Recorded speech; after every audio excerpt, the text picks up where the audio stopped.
સમય કાઢીને વાંચો મહત્વની બાબતો।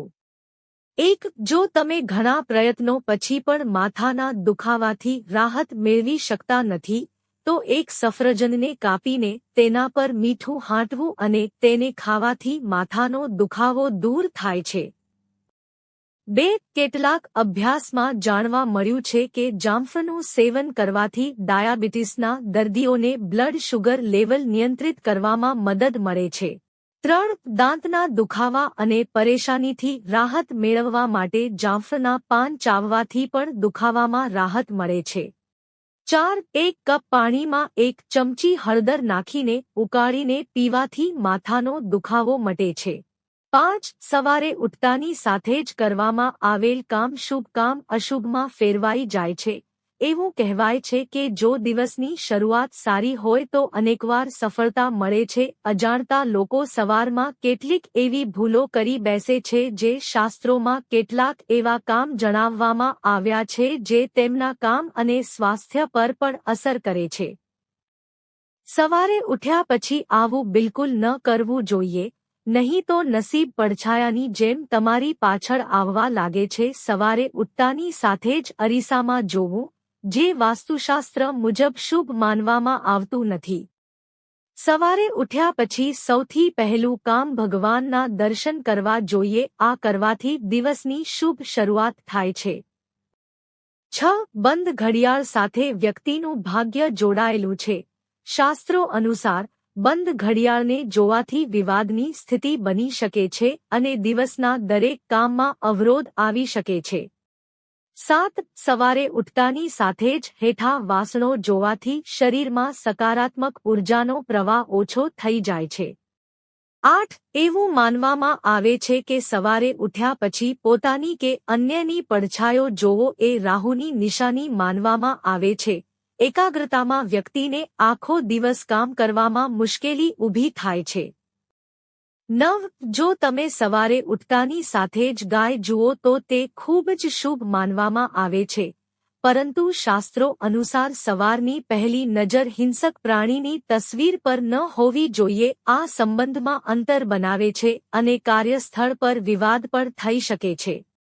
10. સવારે ઉઠતાની સાથે જ પહેલા તમારી હથેળીઓ પર નજર કરો અને હવે ભગવાનનું નામ લો અને તમારી હથેળીઓને તમારા ચહેરા પર ફેરવો, પછી તમારા દિવસની નવી શરૂઆત માટે પ્રાર્થના કરો। 11. જો તમે જમતા પહેલા પગ ધોઈ લો તો પેટમાં ખોરાક જલ્દી પચી જાય છે।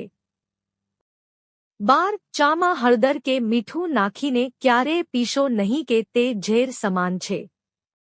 13. ગોળ ખાવાથી લોહી શુદ્ધ થાય છે।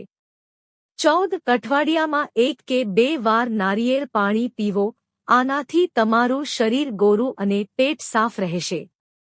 15. જ્યારે તમે ચણાની દાળ બનાવો ત્યારે તેમાં 1 ચમચી વરિયાળી નાખો, તે ખૂબ જ ટેસ્ટી બની જશે। રાત્રે ભાત ન ખાવાનો પ્રયત્ન કરો, તેનાથી નુકસાન થાય છે।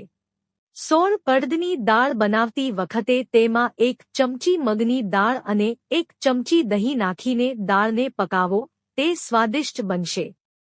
17. ઉપમા બનાવતી વખતે 1 કપ સોજીમાં લગભગ 1/4 કપ જાડું દહીં નાખીને મિક્સ કરો, જ્યારે ઉપમા સ્વાદિષ્ટ અને પૌષ્ટિક બનશે।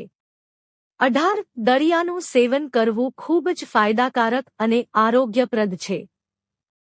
19. 2 અઠવાડિયામાં એકવાર ઉપવાસ કરવો જોઈએ, આનાથી પેટ સ્વસ્થ રહે છે।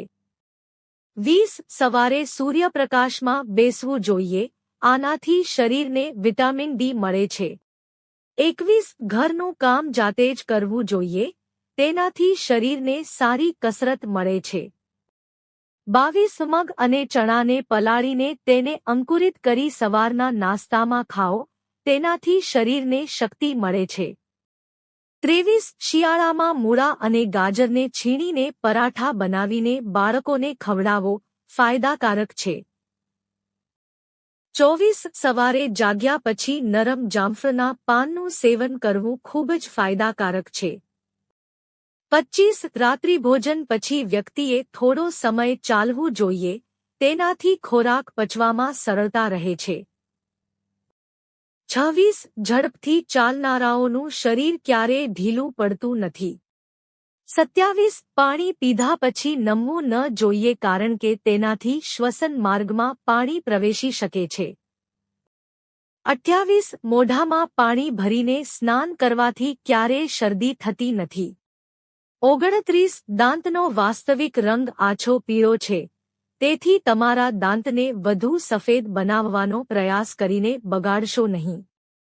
30 માત્ર રોક મીઠું, ગાયનું ઘી અને સરસવના તેલનો ઉપયોગ કરો અને શક્ય હોય ત્યાં સુધી રિફાઇન્ડ તેલથી દૂર રહો. 31 દૂધ અને બધી જ પ્રકારની ખાટી વસ્તુઓને એકસાથે મીઠું ન વાપરો, એકલું દૂધ પીવો. 32 દહીંને ગરમ કર્યા પછી ન ખાવું, તેનાથી નુકસાન થાય છે, તમે તેને કઢી બનાવીને ખાઈ શકો છો. 33 જો તમારા દાંતમાં સડો પડવાથી કાળા પડી ગયા હોય અને દુખતા હોય તો લસણની 2 લવિંગ લઈને દુખતા દાંત પર દબાવીને લગાવો, દુખાવો દૂર થઈ જશે. 34 સફેદ ડુંગળીનો રસ વાળમાં લગાવવાથી વાળ ખરતા અટકે છે. 35 સવારે નાસ્તો ન કરવાથી વ્યક્તિનું શરીર ફૂલી જાય છે. 36 સવારે પાણી પીધા પછી 2 પલાળેલી બદામ ખાઓ, તમને દિવસભર એનર્જી મળશે. 37 જો શક્ય હોય તો બપોર પછી થોડો આરામ કરો, તે તમારા માટે ખૂબ જ ફાયદાકારક રહેશે. 38 સાંજે ચા કે કોફી પીવાને બદલે જ્યુસ પીવો વધુ સારું છે અને જો તમે જ્યુસ પી શકતા ન હોવ તો ચા સાથે બિસ્કિટ કે નાસ્તો જેવી વસ્તુ ખાઓ. 39 રાત્રે સૂતા પહેલા હોઠ પર વેસેલિન લગાવવાથી હોઠ કોમળ બને છે. 40 જો તમારા હોઠ કાળા થઈ ગયા હોય તો દાડમના દાણા અને માખણની પેસ્ટ બનાવીને લગાવો, તેનાથી તમારા હોઠ ચમકદાર બનશે. જો તમને આ વિડિયો ગમ્યો હોય તો લાઇક કરો, મિત્રો સાથે શેર કરો અને ચેનલને સબસ્ક્રાઇબ કરો. ધન્યવાદ.